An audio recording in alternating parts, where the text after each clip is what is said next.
جاہل تھے. ہاں یہ بھی بدقسمتی ہے. ہر آدمی جس کو مانتا ہے اس کی تعریف ضرورت سے زیادہ کرتا ہے. یا مسلمانوں میں فرقہ ایسا ہے جو نبی کو جاہل مانتا ہے. تو مولا علی کے علم کو دیکھو, نبی کا علم سمجھ میں آ جائے گا. کیا مجھے اس طرح سے بھرایا جس طرح سے طائر اپنے بچے کو دانا بھراتا ہے. میرے دعوی علم سے یہ نہ سمجھنا کہ میں عالم ہوں اور نبی جاہل ہیں, یہ نہ سمجھنا. دعوی علم ہو گیا, مجمع تھا, بہت سے لوگ بیٹھے سن رہے تھے. ان میں پھر میں بڑی آسانی سے, تاکہ ایک مشکل یہ ہے کہ نام بھی نہیں لینا ہے اور بات بھی کہنا ہے, سمجھ رہے ہیں آپ.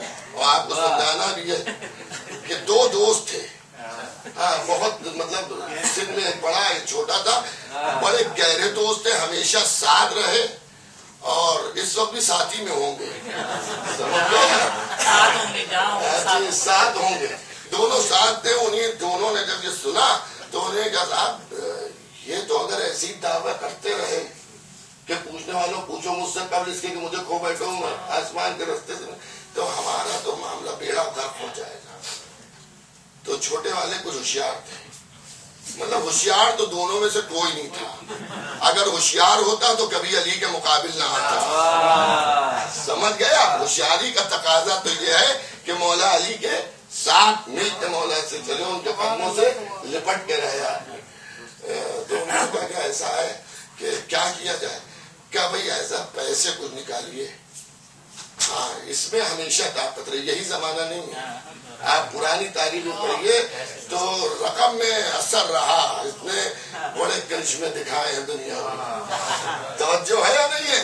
تو وہاں پیسے نکالیے. اچھا پیسے میں اپنی شہرت پہ خرچ کر رہا ہوں, وہ بھی آپ کے اگر خرچ ہو جائے تو اس میں میرا کیا جاتا ہے. وہاں بیت المال میں مال بھرا ہوا ہے, اگر اپنی دفاع کے لیے خرچ ہو تو مشکل کیا ہے. کہ پیسے کرو گے کیا. کب پیسے دیجئے, ان کا روز روز کے دعوے سے پیچھا چھوٹے.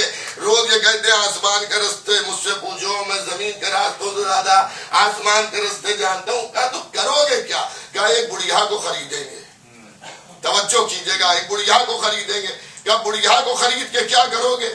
کہ اس بڑھیا کو خرید کے طے یہ کریں گے کہ وہ اپنے جوان کو مردے کی شبیہ بنائے. دیکھیں یہ یاد رہے کہ روح کس کے اشاروں پر چل رہی ہے. ایک صلوات بھیج دیجئے محمد و آل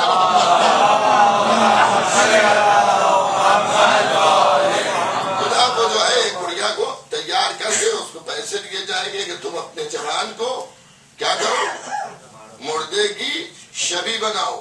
اور اس کا جنازہ ہم لے کے جائیں گے حضرت علی کے پاس اور ان سے کہیں نماز جنازہ پڑھا دیجیے. جب وہ پڑھا دیں گے تو ہم ان سے یہ کہیں گے کہ آسمان کے رستے معلوم ہے, چادر کے نیچے کیا یہ نہیں معلوم ہے. بس راز کھل جائے گا کہ ان کا دعوی میں اثر کتنا ہے. اور پھر پورے مدینے میں جنگل کی آگ کی طرح سے پھیلانا تو میرا کام ہے. سمجھ گیا. اس کے بعد کو پھیلا دیا جائے گا. عورت تیار کی گئی اور اس پیسے دیے گئے. اس کے جوان کو اس زمانے میں تختے پہ میتیں اٹھائی جاتی تھی, تختے پہ ڈالا, چادر اڑائی, اور اڑانے کے بعد اس نے فیل مچانا شروع کیا. ہائے میرا بڑھاپے کا سہارا, ہائے میں لٹ گئی. وہ جتنا چیخی اتنے مسلمان نکل کے آئے. اچھا اس زمانے میں کام کاج بھی لوگوں پاس اتنا نہیں تھا, تو بھیڑ جو تھی وہ بہت زیادہ ہوئی. آج خلافت کے دروازے پر جنازہ نہیں جا رہا ہے, آج جنازہ جا رہا ہے مولا علی کے دروازے پر. وہاں مولا کے پاس چند لوگ بیٹھے ہوئے ہیں سلمان ابو ذر جیسے, اور فقہی معاملات پر گفتگو ہو رہی ہے. اور صاحب وہ آئی اور آنے کے بعد اس نے ہاتھ جوڑے, یا علی میرا جوان مر گیا ہے. مولا نے مسکرا کے ارشاد فرمایا مر گیا ہے تو میں کیا کروں. وہی کا نماز میت پڑھا دیجئے. مولا خاموش بیٹھے رہے, گفتگو ہوتی رہی. پھر اس نے کہا یا علی جنازہ رکھا ہے نماز پڑھائیے. پھر مولا نے کوئی جواب نہ دیا.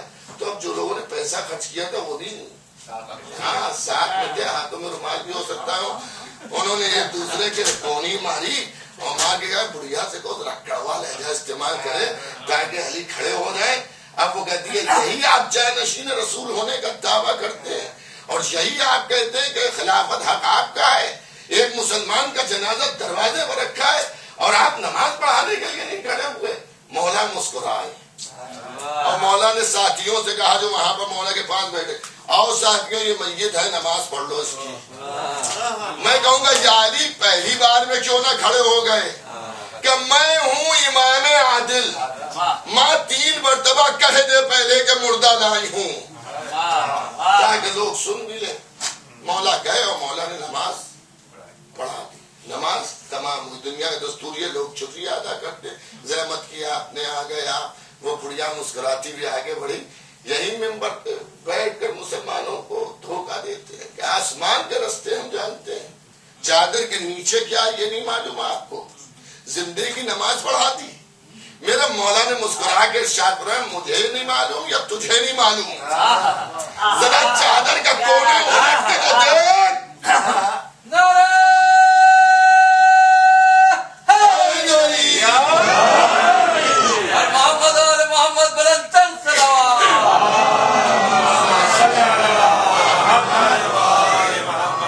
چادر کا کونا الٹ کے تو دیکھ. اب جو چادر الٹی گئی تو سمجھیے وہاں سنڈے کا دن تھا, بالکل روح غائب نکلی ہوئی حافظ بن ایٹھا ہوا پڑا ہوا ہے. اچھا دیکھیے ماں کی محبت دنیا میں مشہور ہے. اب جو اس نے دیکھا فوراً پہچان گئی کہ میرا بیٹا تو مر گیا. وہ پلٹی اور پلٹ کے حضرت علی کے قدموں پر سر رکھ دیا اور کہا یا علی جیسا لائی تھی ویسے ہی لے جانا چاہتی ہوں. تو اب جو لوگ وہاں پہ کھڑے تھے انہیں کہا جیسا لائی تھی ویسے ہی تو ہے, مردہ لائی تھی مردہ.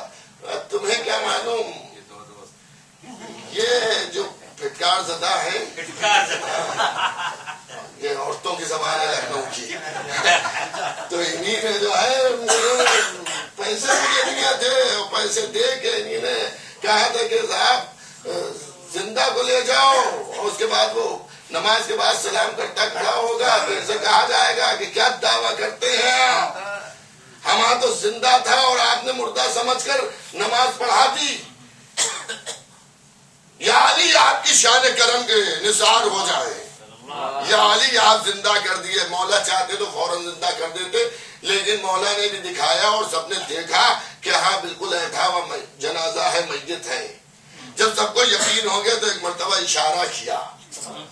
اشارے کا کرنا تھا کہ گئی بھی روح واپس آ گئی اور مردہ سلام کرتا ہوا زندہ ہوا. لیجئے اب تو قیامت آ گئی. پورے مدینے میں شور ہو گیا کہ آج علی نے عیسیٰ کا معجزہ دکھا دیا, آج علی نے مردے کو زندہ کر دیا, آج علی نے مردے کو زندہ کر دیا. تو وہ دونوں وہاں پہ تو نہیں لڑ پائے, لیکن چھوٹا فوراً وہاں سے فرار کر گیا. اور جب رات کو بڑے کے پاس گیا تو اس نے کہا اگر 2-4 ایسے واقع ہو گئے تو ہماری خلافت کی تو لٹیا ہی ڈوب جائے گی. یہ کیا قیامت کر دی. آج تو انہی نے مردہ زندہ کر دیا, مجمع ادھر جائے گا. انہی نے کہا تھوڑے پیسے اور دیجئے, آپ کیا کرو گے, کیا کیس برابر کریں گے, کہ آپ مردہ زندہ کریں گے. یہ کیا ہوگا, ایک سلوات بھیج دیجیے اور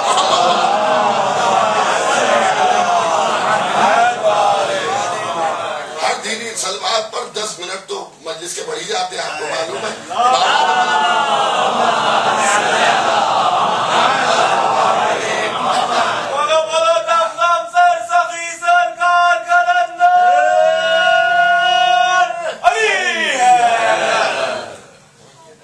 ایک اور سلوات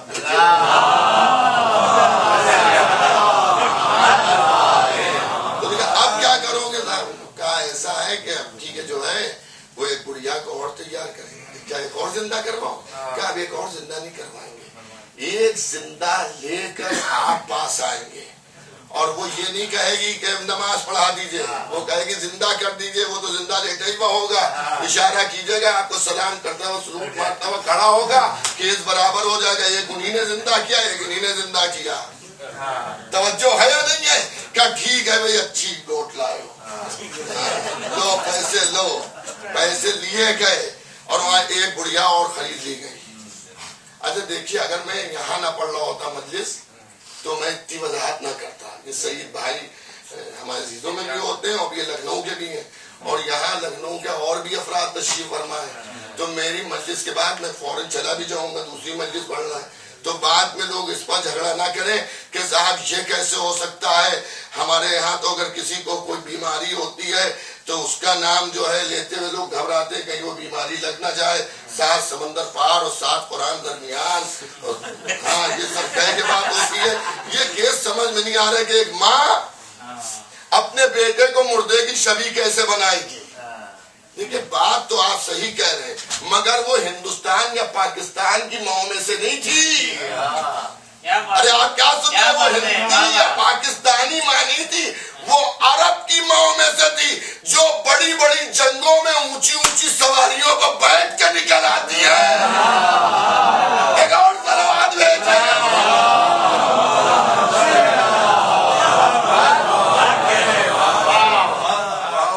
کسے سمجھے مجھے نہیں معلوم.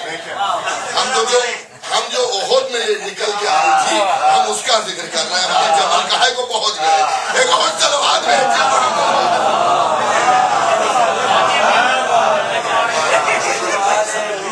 تو عزیزان گرامی وہاں معاملہ یہ ہے کہ وہ راضی ہوئے، اس نے بھی اپنے جوان کو تیار کیا. دیکھ بالکل چکے سانس روک کے لیٹے رہنا، جب تک کہ وہ کہے نا اس وقت تک اٹھنا نہیں. اور یہ بھی بڑی پھیلائی تھی، یہ بھی روتی بھی آئی. تو چلیے گواہی میں 2 عورتیں اور 1 مرد، ایک مرد کے مقابل 2 عورتیں ہوتی. مدینے میں دور اول میں 2 عورتوں کو روتا تاریخ نے لکھ دیا. تو اس کا مطلب یہ ہے کہ دور اول میں بھی صحابہ رونے کو بدعت نہیں سمجھتے تھے. اگر بدعت سمجھتے ہوتے تو پہلے کہتے ارے اللہ کی امانت دی، چلے گئے ہم تو صبر کرو.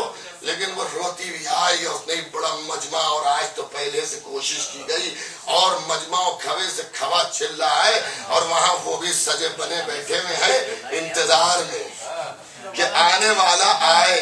اور وہ آئی. ایک جانشین رسول، میرا بڑھاپے کا سہارا چلا گیا، آپ کا اگر کرم ہو جائے تو میرا بڑھا میرا جوان زندہ ہو جائے، یا جانشین رسول کچھ مدد کیجئے. اور اس کے بعد پھر اس نے ہاتھ پیر جوڑے، انہی نے بھی کھڑے ہوئے اور وضو بنایا، 2 رکعت نماز پڑھی، مگر مجھ سے نہ پوچھے کیا پڑھا. نماز پڑھی اور انہیں قم باذن اللہ. اب جو کہا تو وہاں صاحب وہ کچھ نہیں ہوا، کہیں ہوشیار لایا ہے، پکی کر رہا ہے کہ خیر مرا ہوا.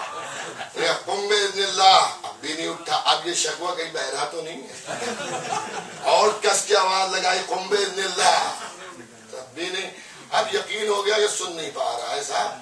اب انہوں نے جو ہے ٹھوکر ماری، یہ ٹھوکر ماری، تب بھی نہیں اٹھا. اچھا یہ آپ کو معلوم ہے قد کہ اچھے تھے، اور ان کا قد انہیں بڑے بڑے میدانوں میں سے نکالنے میں بہت ان کے کام آتا تھا.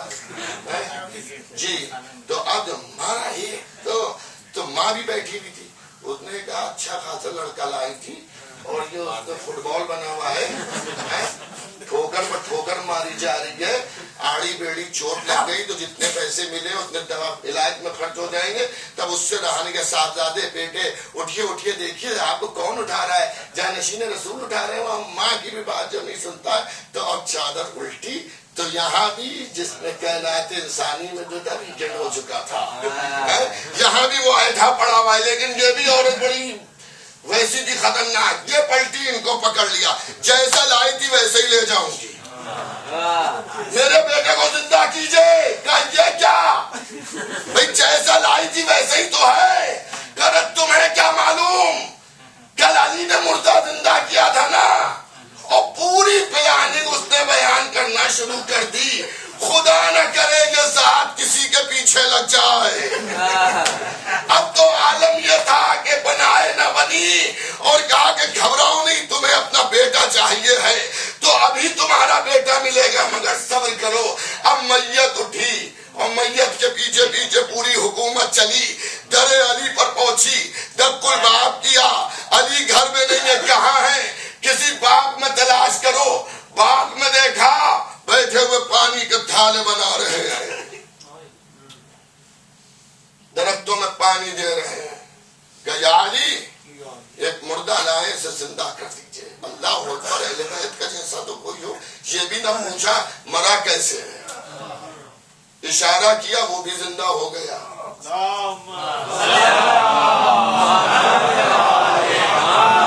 لیکن عزیزان گرامی آپ نے ایک چیز غور کی کہ وہاں بھی نماز پڑھائی گئی تھی اور زندہ لایا گیا تھا، یہاں بھی زندہ لایا گیا، وہاں بھی مردہ ہوا یہاں بھی مردہ ہوا۔ اگر آج روح انسانی اس جوان کے جلد سے نہ نکلتی تو یہ ہمیں معلوم نہ ہوتا کہ حقیقت میں اولی الامر حقیقی ہے کون۔ اس لیے تاریخ تو یہ لکھ دیتی کہ علی نے بھی زندہ کیا، فلاں نے بھی زندہ کیا۔ آج روح انسانی اس کے جسم سے نکل کر بتا رہی ہے کہ اولی الامر حقیقی ہم تابع ہیں علی ابن ابی طالب کے۔ تو یہ وہ ہیں کہ جن کے اشاروں پر روح انسانی بھی چل رہی ہے، حضرت عیسیٰ بھی چل رہے ہیں، جناب جبرائیل بھی چل رہے ہیں۔ تو جس طرح سے اللہ کی اطاعت، رسول کی اطاعت، اسی طرح سے ائمہ اہل بیت کی اطاعت۔ اسی لیے لوگ ہم سے پوچھتے صاحب آپ کا یہ کلمے میں اضافہ کب سے ہو گیا ہے؟ ہم تو محمد رسول اللہ تک کہتے ہیں کلمہ، آپ کیا ولایت علی بھی شامل ہے؟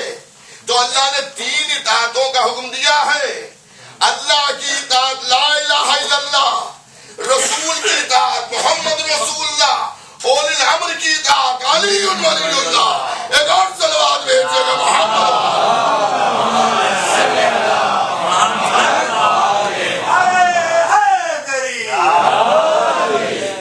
تو عزیزان گرامی، ہم نے اہل بیت کو آنکھیں بند کر کے نہیں مانا، ہم نے غدیر کے اجالے میں اہل بیت کو پہچانا ہے، ہم نے چوروں کے چھتے میں بیٹھ کے اپنی قیادت چنی ہے، ہم نے آل محمد کو نبی نے تعارف کرایا ہے تب مانا ہے، ہم نے کتاب پڑھی ہے مگر ہم نے خالی اس کے اندر ایسے نہیں پڑھی ہے کہ آنکھیں بند کر کے ہم نے پڑھ لی ہو، ہم نے کتاب کو پڑھا ہے تصویروں کے ساتھ، سمجھ گیا، تصویروں کے ساتھ کتاب کو ہم نے پڑھا ہے۔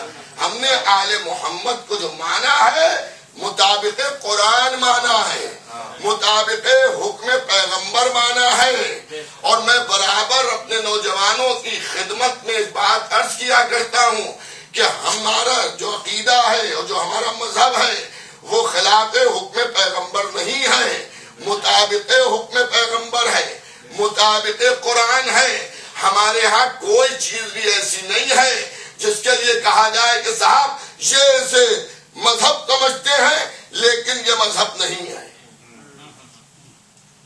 ہمارے ہاں عزاداری کے رسومات، تعزیہ داری، علم، تابوت، تعزیے، ان سب کا مذہب سے تعلق ہے، اور ایسا نہیں ہے کہ اس کے اندر کچھ سی چیز کوئی ایسی ہو کہ جس میں مذہب کا تعلق نہ ہو۔ حق یہ کہ ہمارے جو یادگاریں ہیں اس کے اندر بھی پس منظر میں مذہب ہے۔ آپ دیکھتے ہیں علم ہمارے کے علم مبارک یہاں بھی 10 میں، اس میں آپ دیکھتے ہیں علم میں پنجہ بنا ہوتا ہے، کچھ علم ایسے بھی ہوتے ہیں جو خالی پنجہ ہی ہوتا ہے، لیکن اگر کچھ اور بھی ڈیزائن ہے تب بھی اوپر پنجہ بنا ہوا ہوگا صاحب۔ تو اس کی الگ الگ توجیہات پیش کی جاتی ہیں۔ کوئی کہتا ہے کہ امام حسین نے بیعت نہیں کی، یہ اس کا نشان ہے کہ ان کا پنجہ اٹھا ہوا ہے، ہو سکتا ہے اس کا سبب یہ بھی ہو۔ لیکن جب آپ تاریخ پڑھیے گا جناب آدم کی، تو جب جناب آدم کے صلب میں انوار آل محمد رکھا گیا اور وہ پیشانی میں منتقل ہوا، اور جدھر سے آدم نکلتے ہیں ملائکہ آدم کو دیکھتے ہیں، آدم پریشان، پروردگار یہ میری پیشانی میں کیا ہے کہ جدھر سے نکلتے ہیں لوگ مجھے دیکھتے ہیں، میری پیشانی کو دیکھتے ہیں، ملائکہ میری زیارت کرتے ہیں، ہے کیا؟ کہ تمہاری پیشانی میں نور ہے محمد و آل محمد کا، جس کی زیارت کرتے ہیں سب ملائکہ کا۔ پروردگار یہ کیا ماجرا ہے کہ ملائکہ اس نور کی زیارت کریں اور جو میرے پاس خود پیشانی میں نہیں کر پا رہا ہوں زیارت، کہ دائنے ہاتھ کا پنجہ اپنی پیشانی پر رکھو، منتقل ہوا۔ اب عالم یہ کہ جب خود زیارت کرنا ہے تو پنجے کو سامنے رکھ لیا. جب لوگوں کو زیارت کرانا ہوئی ہمارے آل محمد کی تو اسی پنجے کو اٹھا لیا. ہم ہیں آدمی تو وراثت میں ہمیں یہ چیز ملی ہے. اب صاحب ہر چیز کے ریئیکشن بھی ہوتا ہے. جس طرح سے آپ استعمال کیجئے گا وہ اثرات ہوں گے. بجلی میں یہاں پلگ لگا ہوا ہے, آپ ہیٹر لگا دیجئے تو پانی کھولنے لگے گا اور ماحول گرم ہو جائے گا. اور اسی میں کولر لگا دیجئے تو ٹھنڈی ہوا چلنے لگے گی. کرنٹ ایک ہی ہے, استعمال کی بات ہے. ہم دیکھتے ہیں تو ثواب ملتا ہے. اب کچھ بیچارے ایسے بھی ہیں جن کے کہا جاتا ہے, ہم تو نہیں کہتے بھائی, وہ کہتے ہیں وہی ہم نقل کیے دیتے ہیں, ہم نہیں کہتے. وہ یہ کہتے ہیں کہ صاحب دیکھیے گا نہیں اسے. کیوں نہیں دیکھیے گا کہ اگر دیکھ لیا تو نکاح ٹوٹ جائے گا. نکاح ٹوٹ جائے گا. نوجوان جو ہے وہ بگڑتے ہیں, مومن بگڑتے ہیں. آج بھی محرم سے پہلے ایسے پمفلیٹ وغیرہ شائع ہوتے ہیں, ای میل آتے ہیں صاحب کہ علم نہ دیکھیے گا ورنہ نکاح ٹوٹ جائے گا. اب سیدھی سادھی عورتیں بیچاری, اور خصوصاً مثلاً ایسی عورتیں جو شوہر کا نام نہ لیتی ہوں, یہ سوچ کے کہیں نکاح نہ ٹوٹ جائے. تو اب جو انہیں نے مولوی کی مہر لگی ہوئی ہو تو اس کا دیکھا کہ اگر علم کو دیکھ لیا تو نکاح ٹوٹ گیا, تو بیچاری دیکھنے کی عادی تھی. اب تب بھی یہ سوچے کہیں نکاح نہ ٹوٹ جائے. توجہ ہے یا نہیں ہے, کہیں نکاح نہ ٹوٹ جائے. عزیزان گرامی, نوجوان مومنین شیعہ بگڑتے ہیں, بگڑا نہ کیجئے. آپ سمجھیے کہ ان کا یہ فتویٰ علم کی عظمت کو ثابت کر رہا. نکاح ہے کیا؟ ایک روحانی رشتے کا نام ہے نکاح, جس کے ساتھ رہنا حرام تھا, تنہائی میں بیٹھنا صحیح نہیں تھا, بازار میں ٹہلنا معاشرے کے خلاف تھا. دو مولوی بیٹھے, ان کہہ تو قبل تو کہا. اب اگر ساتھ میں نہ رہیے تو یہ عیب ہے. تو نکاح ہے روحانی رشتے کا نام. تو میری سمجھ میں آ گیا کہ علم میں بھی اتنی طاقت ہے جو روحانی رشتے کو توڑ دیتی ہے. ایک صلوات بھیجیے محمد. لیکن جب ہمارا نکاح تو کمزور ہو جائے اگر ہم نہ دیکھیں اسے. ہمارا نکاح تو کمزور ہو جائے جب تک کہ ہم تبرکات کو نہ دیکھیں. توجہ ہمیں نہیں ہے تو ہمیں تبرکات سے تقویت ملتی ہے, وہ پریشان ہوتے ہیں. تو اب اس کو کیا کیا جائے؟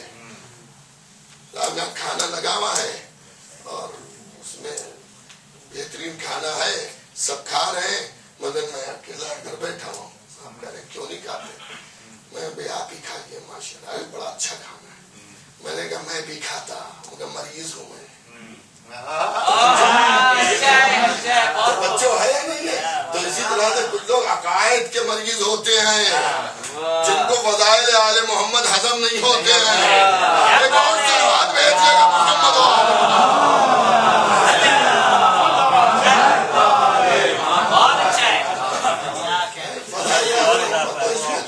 کوئی جھگڑے کی بات ہی نہیں ہے. اور آپ بھی بگڑا مت کیجیے. آل محمد کی محبت جو ہے وہ مال غنیمت کی طرح سے بڑھتی نہیں ہے کہ جو بھی گیا لڑا یا نہیں لڑا, بھاگی گیا, مگر مال غنیمت میں اس کو حصہ ہے. آل محمد کی محبت نسلوں کی طہارت کو دیکھ کے چلتی ہے. آل محمد کی محبت یوں ہی بڑھتی کہ کلمہ پڑھ لیا تو آل محمد کی محبت بھی آ جائے. ضروری نہیں ہے کہ آل محمد کی محبت ہر کلمہ گو کے دل میں ہو. اللہ ان قلوب میں محبت کو ڈالتا ہے کہ جو دل اس لائق ہوتے ہیں. تو اسے آپ نعمت عظمیٰ سمجھیں. اللہ کی طرف سے ایک نعمت ہے اور اسی نعمت کے متعلق سوال ہوگا روز محشر. سوال اسی نعمت کے متعلق ہوگا. لوگ کہتے ہیں نعمت سے مراد کھانا پینا ہے. 10 دن مجھے ہوئے آئے کو یہاں مسجد میں. آپ مجھ سے 10 دن کا پوچھئے تو میں نہیں بتا پاؤں گا کہ میں نے کیا کیا کھایا. اور وہاں پوری زندگی کا اللہ پوچھے گا. تو ان کا حشر کیا ہوگا جو سورہ بقرہ نہیں یاد کر پائے عربی ہونے کے باوجود. تو وہ کہاں تک کھانے یاد دلائیں گے کہ کیا کیا ہم نے کھایا. اس سے مراد ولایت آل محمد, مولا علی کی محبت. اور یہی وجہ ہے کہ یہ سبق بس آخری جملے اور پھر ربط مسائل، یہ سبق ہمیں مرنے کے بعد بھی پڑھایا جائے گا تلقین کی شکل میں. جب قبر کے اندر اتارا گیا تب پڑھایا گیا، جب قبر کو بند کر دیا گیا تب پڑھایا گیا. اور دیکھیں میرا اپنا نظریہ ہے یہ، اور اس میں بہرحال آپ اسے کوئی قرآن کی آیت نہ سمجھیے گا، نہ حدیث پیغمبر سمجھیے گا، نہ میرے کہنے کا مطلب یہ ہے کہ جو میں کہوں اسے آپ مان لیجیے گا. تلقین جو ہے وہ عقیدہ ہے، اس سے پہلے ایک عمل ہوتا ہے. وہ عمل کیا ہوتا ہے؟ نماز. ایک چیز آپ نے دیکھی ہوگی، یہاں کا مجھے نہیں معلوم، میں جس ماحول میں پلا ہوا پڑھا میں وہاں کی بات کر رہا ہوں کہ نماز کے لیے تو عالم کی ضرورت ہوتی ہے، مگر تلقین کے لیے عالم کی ضرورت نہیں ہوتی ہے. عالم نماز ابھی تک نماز نہیں ہو، مدرسے گئے، فلاں مولانا کو لینے گئے، ابھی آ رہے قبلہ، جبکہ کوئی بھی پڑھا سکتا ہے. ہر مسلمان کو نماز میت یاد ہونا چاہیے. لیکن عزیزان گرامی وہاں کون پڑھاتا ہے؟ عالم. لیکن تلقین کون پڑھاتا ہے؟ عوام الناس میں سے کوئی بھی ہوا کتاب کھولی. یعنی مرنے کے بعد بھی آدمی کو سمجھایا جا رہا ہے کہ دیکھو عقیدے کے لیے ضروری نہیں ہے کہ عالم ہی عقیدہ بتائے، عقیدہ جو صحیح بتائے اس سے لے لو. ایک صلوات بھیجیے گا محمد.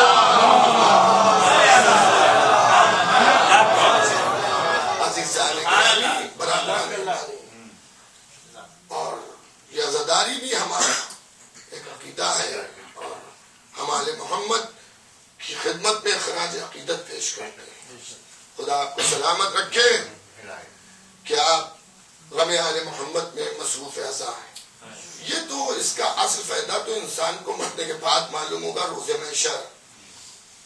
ابھی میں نے غدیر کی جو مجالس تھی اس میں نے ایک بات عرض کیا تھا کہ روز محشر ہم سب خود ہاتھ پہ ہاتھ مار کر یہ کہیں گے کہ کاش کو ہم نے اور مجلسوں میں شرکت کی ہوتی.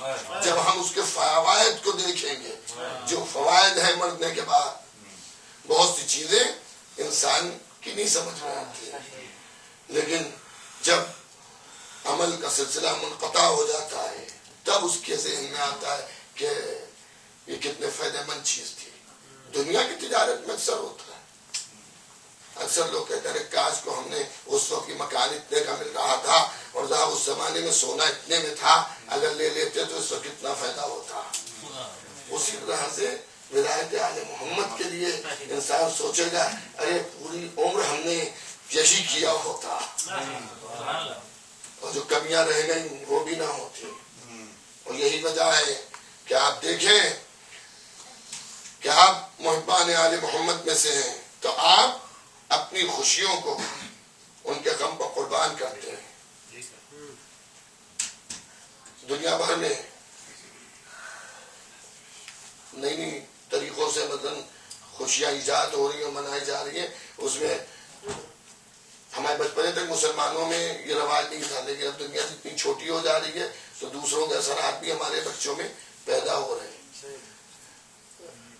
ہم محبان آل محمد کیا تو سال 9 کی خوشی کا تصور عربی کیلنڈر کے حساب سے بھی نہیں ہے، اس لیے کہ عربی کیلنڈر جہاں سے محرم سے شروع ہوتا ہے وہاں سے ہمارے ہاں غم شروع ہوتا ہے، تو اس میں بھی ہم خوشی جو ہے نئے سال کی نہیں مناتے.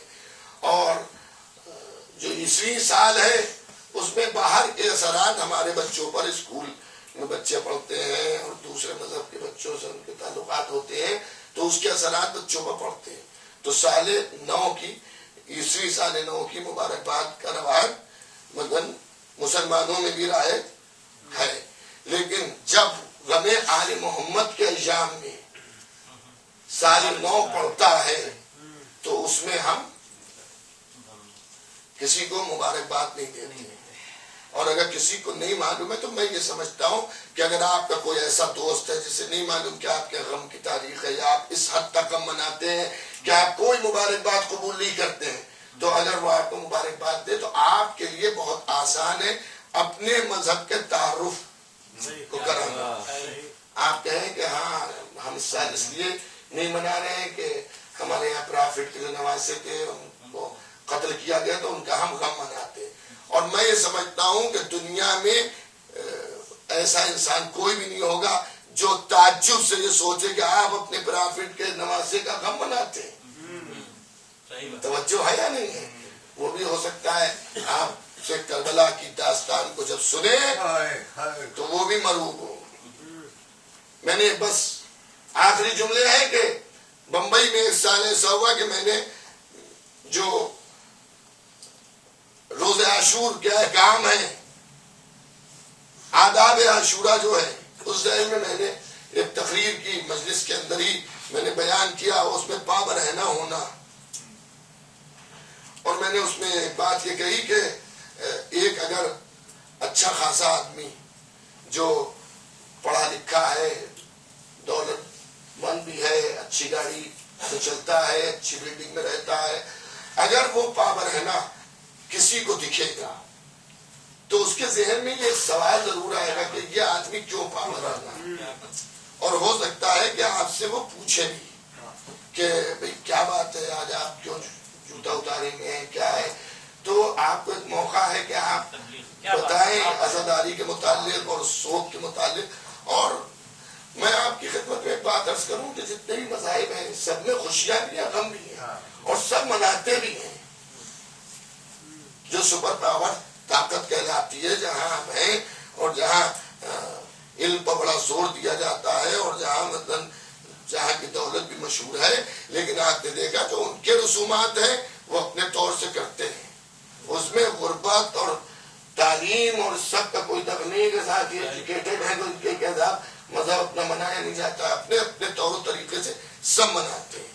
غم کے ایام بھی منائے جاتے ہیں، خوشی کے ایام بھی منائے جاتے ہیں. تو آپ اپنے مذہب کے متعلق بتائیے، لوگوں بتائیے کہ امام حسین السلام نے جو قربانی دی ہے وہ قربانی کاہے کے لیے دی تھی، اس کا مقصد کیا تھا، اور جس سے ٹکرائے تھے وہ کیسا انسان تھا. تو آپ کو بیان کرنے کا ایک موقع ملے گا. آپ جو دین کی خدمت کر سکتے ہیں نشر و اشاعت میں، ویسی خدمت ہمارے جیسے لوگ نہیں کر سکتے. ہم آپ کے سامنے دین بیان کرتے ہیں، لیکن آپ کو 12 ایسے موقع آتے ہیں کہ جہاں غیر شیعہ کیا غیر مسلم کے سامنے آپ اپنے مذہب کو بیان کر سکتے ہیں. اور مذہب کو بیان کرنے میں آپ کا مذہب اور اس کے اصول اتنے مضبوط ہیں کہ احساس سے کمتری کا شکار نہ ہوئیے. یہ نہ سوچئے کہ صاحب ہم یہ بیان کریں گے سامنے والا کیا سوچے گا. جو آپ کے اصول ہیں اسے بیان کیجئے. کربلا ایک پیغام ہے انسانیت کے نام، اور یہ عزاداری جس کی بنا جناب زینب کبریٰ نے ڈالی تھی، اس کا سبب یہی تھا کہ لوگوں تک قربانی امام حسین پہنچے. اور آج بھی عزاداری کے ذریعے دنیا میں قربانی امام حسین پہنچ رہی ہے. اور آج ہر سال ایام عزا میں اگر آپ دنیا بھر کا سروے کیجئے تو آپ کو سینکڑوں نہیں ہزاروں ایسے افراد ملیں گے کہ جو تبدیل مذہب کرتے ہیں ہماری عزاداری کو دیکھ کر اور اسلام کے قریب آتے ہیں. بس عزاداران امام 1400 برس پہلے کربلا کے ریگستان پر امام حسین نے اپنی عظیم قربانی پیش کی تھی. اور آج بھی ان کی قربانی کا اثر یہ ہے کہ 1400 برس سے ہم امام حسین پر روتے آ رہے ہیں.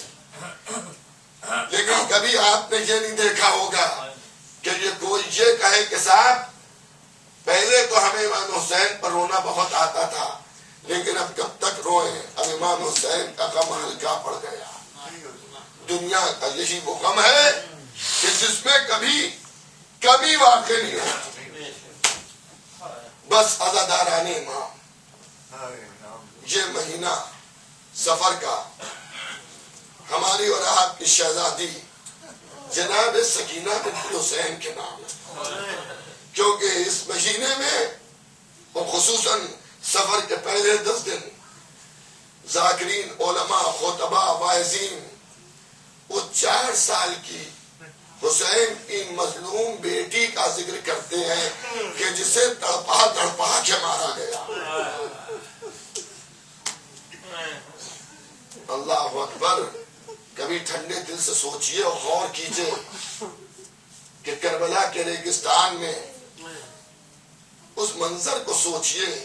میں اکثر کہتا ہوں مجلس میں رونا نہ آئے، زبردستی نہ روئیے، لیکن کبھی کبھی کربلا کو اپنے گھروں میں بھی سوچ کر رویا کیجئے. عزاداران ایمان، کربلا کو گھروں میں کیسے سوچ کے رویا کیجئے. جب آپ کے چھوٹے بچے آپ سے محبت کریں، ضد کریں کہ ہمیں گود میں لو، جب ضد کریں کہ ہمیں سینے پر لٹاؤ، تو وہ 4 سال کی بچی کا تصور کیا کیجئے جو روز عاشورہ کہہ رہی ہے بابا بابا. جب رات آئے گی بابا تو ہم کس کے سینے پر سوئیں گے بابا. اور باپ کو بھی اپنی بچی کی مظلومیت پر ترس آ رہا ہے کہ سکینہ اچھا آخری بار میں تیرے لیے زمین پر لیٹا جاتا ہوں، اے بیٹی میرے سینے پر آ کے لیٹ جا. یہ اسی کے ہنگام سے تھوڑی دیر پہلے کا واقعہ ہے کہ بچی آئی اور باپ کے سینے سے لپٹی، لیکن بے تحاشا اتر گئی. اے بابا آپ کے سینے میں تو تیر پیوستہ ہے. اللہ اکبر اللہ اکبر.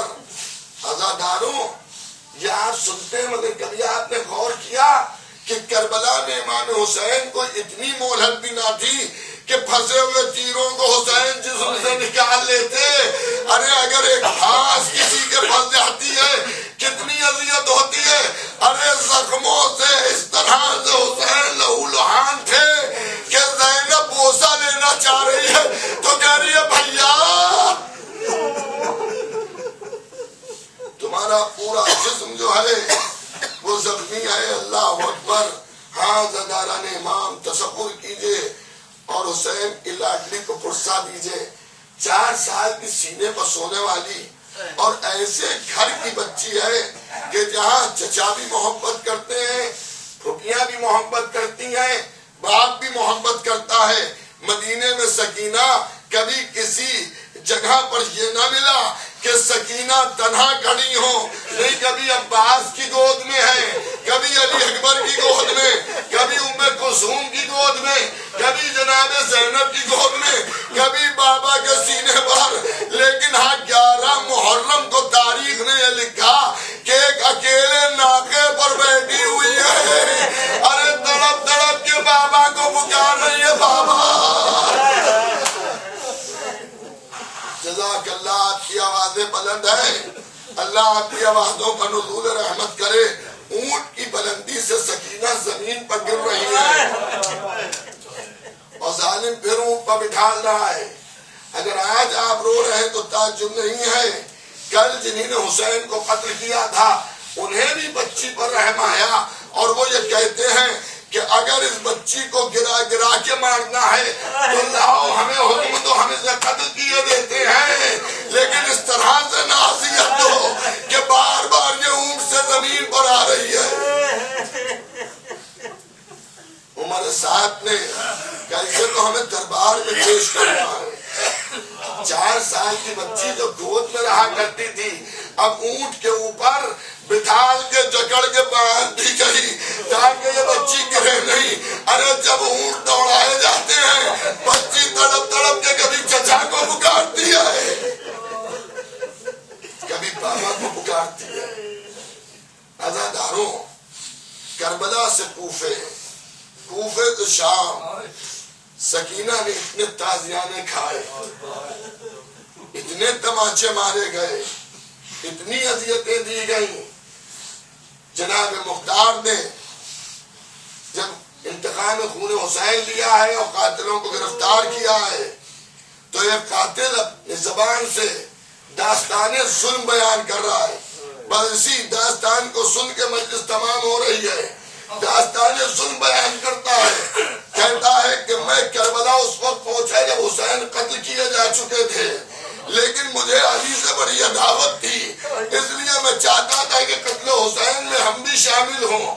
ملعون کہتا ہے رات کے اندھیرے میں ہمارے کانوں میں ایک آواز آئی کہ ایک بچہ رو رہا ہے اور کہہ رہا ہے بابا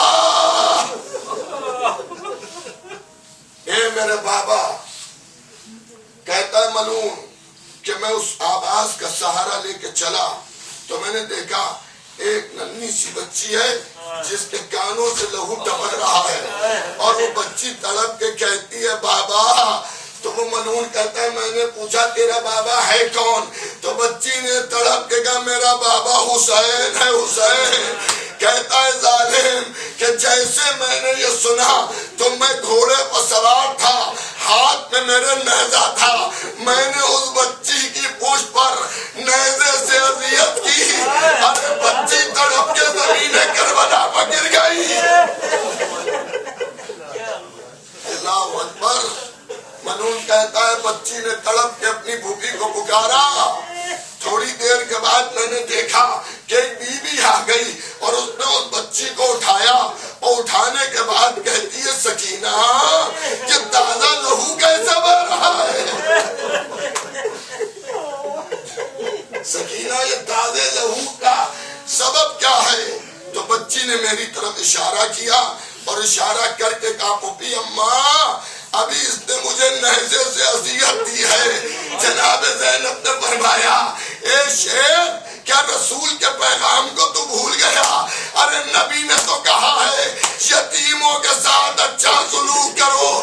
بس اداداروں مجلس تمام ہو گئی. ظالم کہتا ہے ارے میں نے تازیانہ لہرایا, زینب کے رخسار پر تازیانہ, علی کی بیٹی نے ہاتھ رکھ دیا, کونیوں سے لہو ٹپکا. شاید یہی وجہ تھی نانا کے مزار پر منہ رکھا. اے نانا تازیانوں پر تازیانے, اے نانا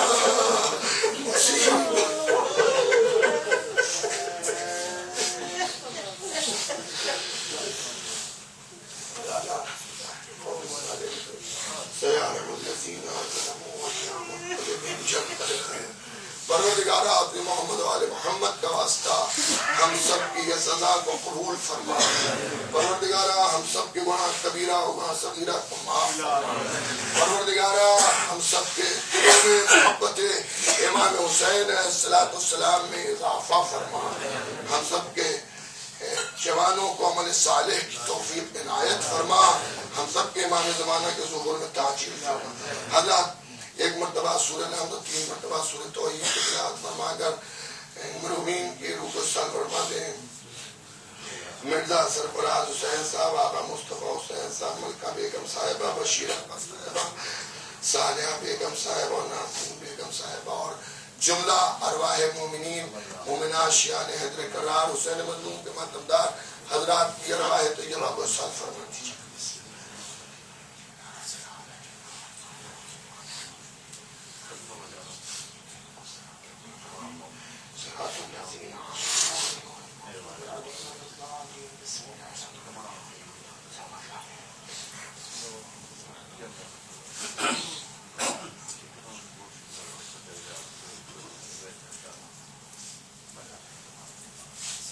ایک سورہ فاتحہ آج کراچی میں ایک مومن شہید کو شہید کیا گیا جس کا نام مہدی ہے لاپس میں, اس کے لیے